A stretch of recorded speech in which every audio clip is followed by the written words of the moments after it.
Durante um debate no podcast Sem Filtro, um petista fez uma argumentação bizarra para ser contra o PL anti-Oruan. Não fica claro no texto o limite entre descrição do contexto social vivido pelo artista e a exaltação às práticas criminosas. Em Salvador, há uma lei bem parecida que vigora desde 2019. Há cerca de 6 anos é proibido ao poder público a contratação e patrocínio ou patrocínio direto ou indireto de artistas que façam apologia ao crime organizado ou à violência contra a mulher. Lá na Bahia vigora uma lei que já desde 2019 que você não pode falar mal da mulher ou fazer qualquer coisa contra a mulher. Então artistas não são contratados que tem esse viés de ficar falando, por exemplo, aqui em São Paulo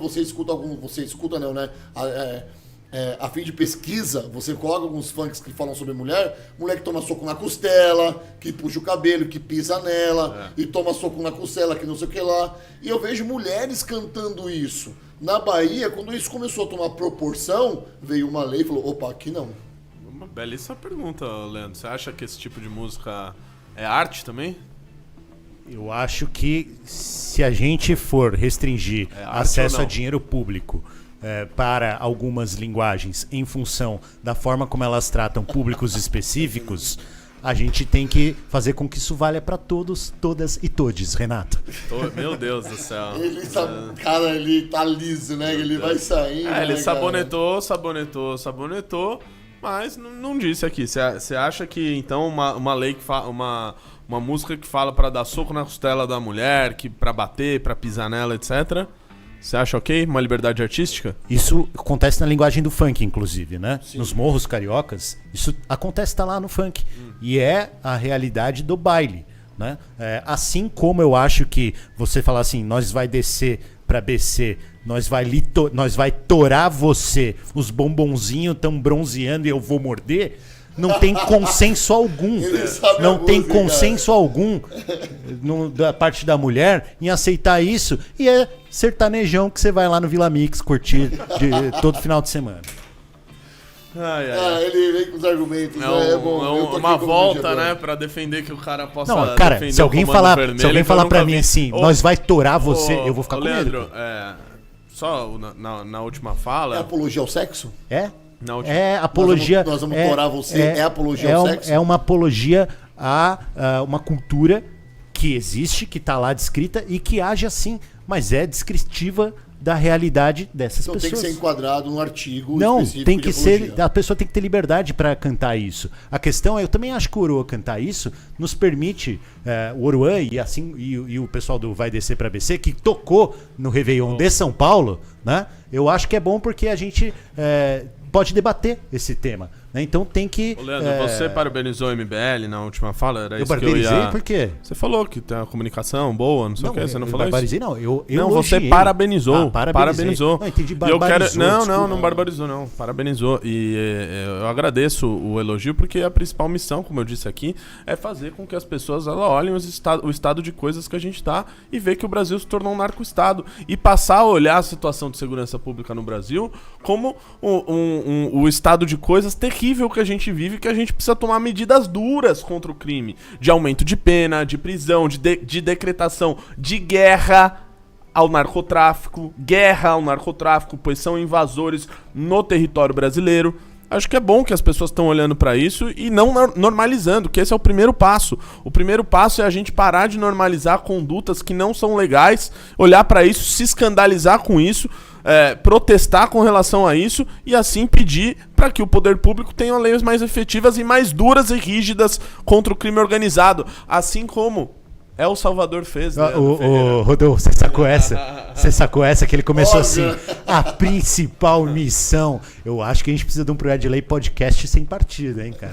Porque esse papo de principal missão, a missão, cara, é o nome do partido que o MBL tá fundando, cara. Tá ótimo, cara, o discurso, assim, redondinho, Renato, parabéns, cara. A gente tá num podcast sem filtro, livre. Se quiser fazer até um comercial do seu partido, você fica à vontade. E outra, você já defendeu o Oruan, já você vai defender o Lula, dois bandidos aí, ó, já pega na esteira aí, já defende.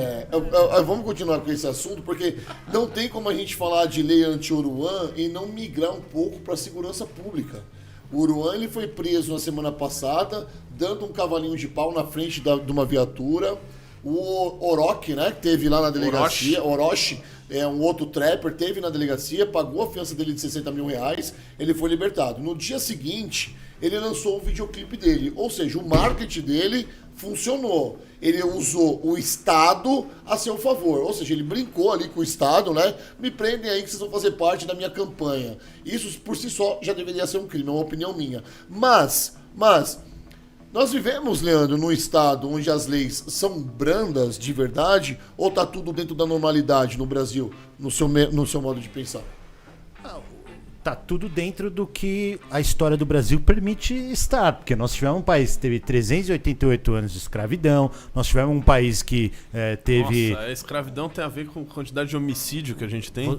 Não, você História acha que não teve isso não, problema, não? 388 anos de escravidão. 388 anos de escravidão, nós temos uma república recente, nós tivemos uma ditadura sanguinolenta recentemente, num período de vida da nossa própria geração. A gente não pode achar que a gente vai ter um país igualitário, um país em que a normalidade seja diferente de uma realidade violenta, Rodolfo. Eu acho que a gente tem uma história que condiciona e a gente precisa mudar a nossa história. Por isso que quando uma realidade é descrita num contexto como esse, seja de misoginia, como as músicas que eu descrevi aqui no ponto anterior, seja de violência, como as descritas pelo Oruan e outros, inclusive o Racionais, viu, o Renato, quando você estiver cantando hoje lá, você lembra?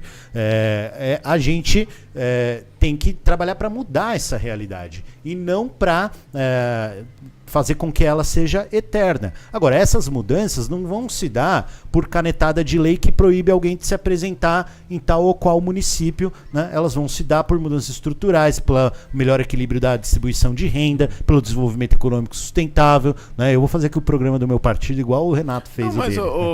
E eu acho que é por aí que a realidade do país vai se transformar e músicas como essas vão deixar de ser a descrição da realidade. Leandro, sabe por que você teve que fazer essa volta toda pra tentar... Porque é importante fazer, cara. Deixa eu terminar, porque precisava deixa eu fazer. concluir meu pensamento. Sabe por que ele fez essa volta toda? Então eu vou falar pro telespectador, já que você tá me interrompendo. Ele fez essa volta toda pra justificar o estado de coisas que o Brasil vive hoje, que é responsabilidade do partido dele, que governou esse país por dezenas de anos.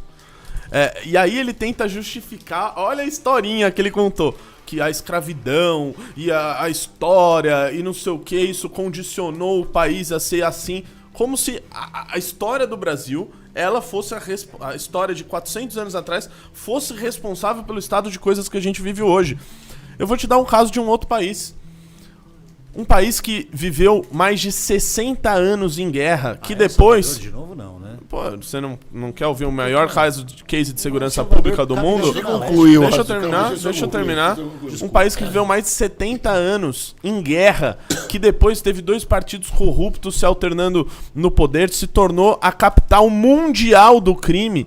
Bastou a pessoa certa, com as ideias certas, com uma missão correta no poder, para fazer as coisas mudarem, para fazer o jogo virar e fazer aquele país com toda essa história absolutamente crítica, que virou uma república nos anos 90, muito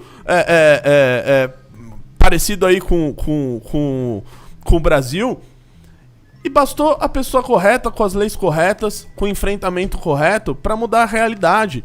Se tiver isso, a gente não precisa ficar colocando a culpa na história de 400 anos atrás, Leandro. Mas você tem que fazer isso porque vocês são responsáveis por isso. Foi no governo do teu partido que o nosso país chegou a mais de 60 mil homicídios por ano, cara. Gostou dessa análise? Assista o Análises Renais de segunda a sexta no canal do MBL Live TV às 15 horas. Para mais cortes como esse, se inscreva no Pela Missão.